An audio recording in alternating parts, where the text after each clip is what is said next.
How's it going, YouTube? Captain OJ here with Team KYP. I'm bringing to you a remade version of my Evilswarm deck for Halloween. Essentially, I seen a OCG version of the deck, and I seen a top not too long ago. Obviously before the spiral invasion happened. But anyways, yeah. So anyways, I rebuilt my deck, and because of the recent ban list where we ended up getting 3 rescue rabbits and all this other really scummy rank 4 stuff, it incredibly increased the consistency of the deck, but it allows me to also change it up and make it somewhat more competitive, so it's still somewhat a viable competitive deck at the moment. It's just, how can I put this? It's going to require a hell of a lot of good luck and setup to make sure it goes off properly. Good luck. Yeah, but it's light swarms. Yeah, no, Jesus. But no, it still protect the Ophion, but at the same time you have a lot more defense, a lot of ways of disrupting your opponent to make sure they can't build a board.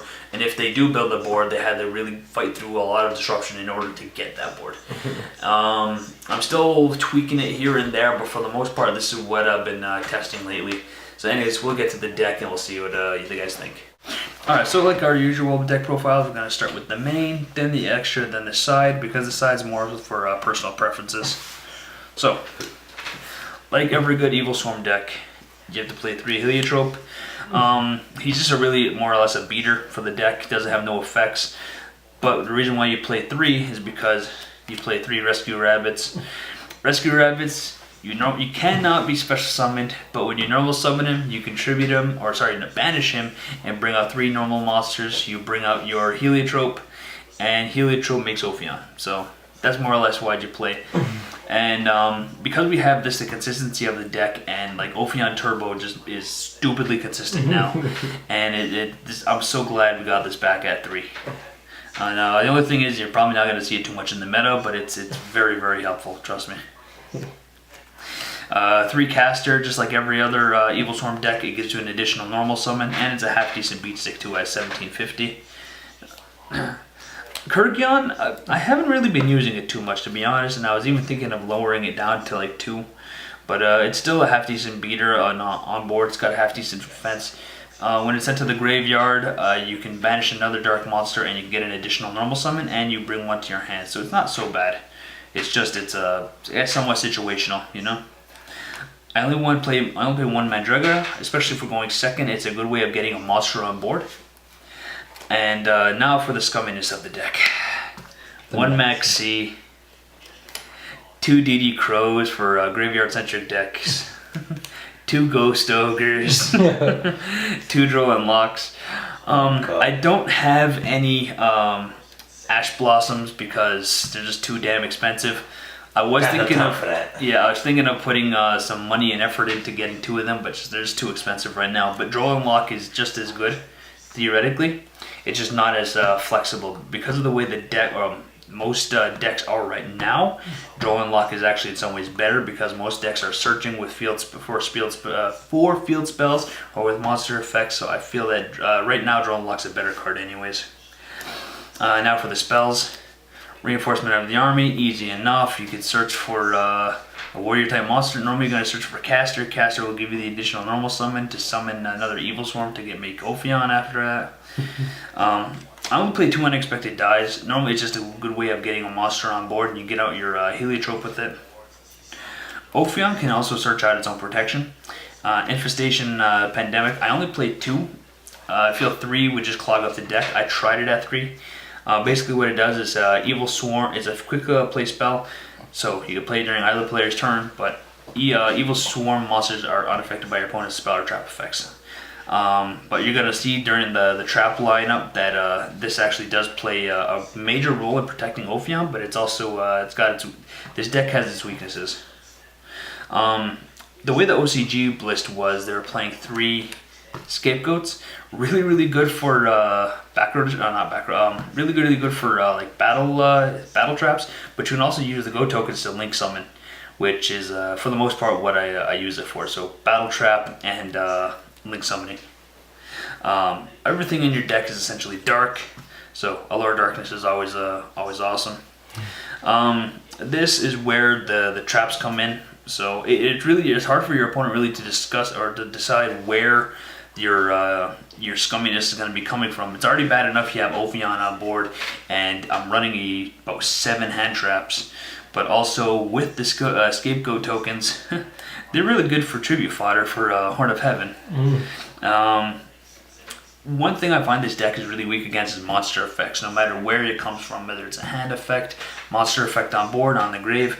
So normally a lot of times you got to play at least a small Solemn Brigade with 2 strikes and a warning.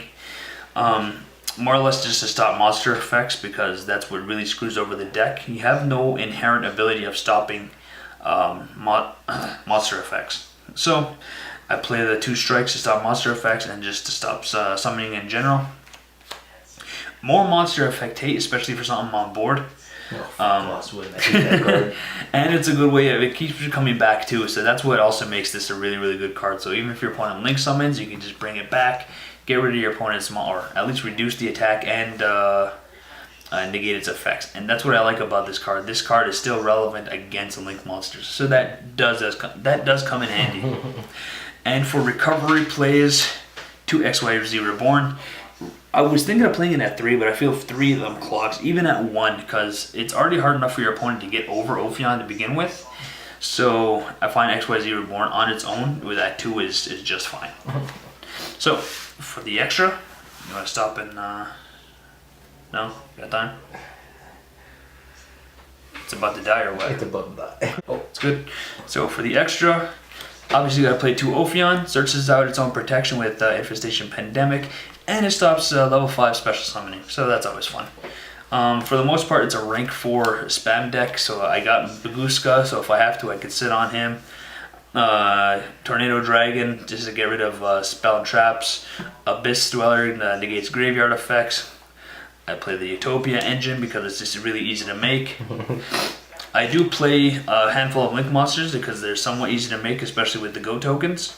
I like Topologic Bomber Dragon because, well, obviously because it's a big 3k beast stick, but at the same time you can also use the Go tokens and blow up your opponent's side of the board, because monsters are technically being special summoned in the link zones, and it's just funny. Decode obviously stops targeting, and the same thing with the Goat tokens. With him on board, it helps because now you can negate targeting. And Proxy Dragon's easy enough to make. That's about it right now for my my extra deck. But I would normally be playing 4 other monsters, but they're cherry targets. So one of them would be Firewall, another one would be Double Helix, another one would be ABC, and Darklaw, because I don't like Darklaw. Alright, so now onto the side real fast. I play an additional Droll, DD Crow, Ghost Ogre, depending on the matchup. I don't like pendulums, so anti-spell always helps. I don't like pendulums. Board wipes are always important, especially when going second. You want to make sure your board is your opponent's board is empty. ABC hate. Which is funny because you play that deck. Yeah, I do. Summon limit, because you already have Ophion on board. You don't want your opponent making rank 4s or keep their plays going. So I find summon limit is actually really, really good. The only problem is trying to keep it on board and make sure it can continue to screw your opponent over. And I also play 3 Winter Cherries because I have space in my extra deck for Winter Cherries targets. Anyways, that's my Evilswarm deck. Hope you guys enjoyed it. Like, comment, subscribe, all that good stuff. Tell me, give me some advice. Tell me what you think, and we'll see you guys next time. Captain OJ and Team KYP out. See you later.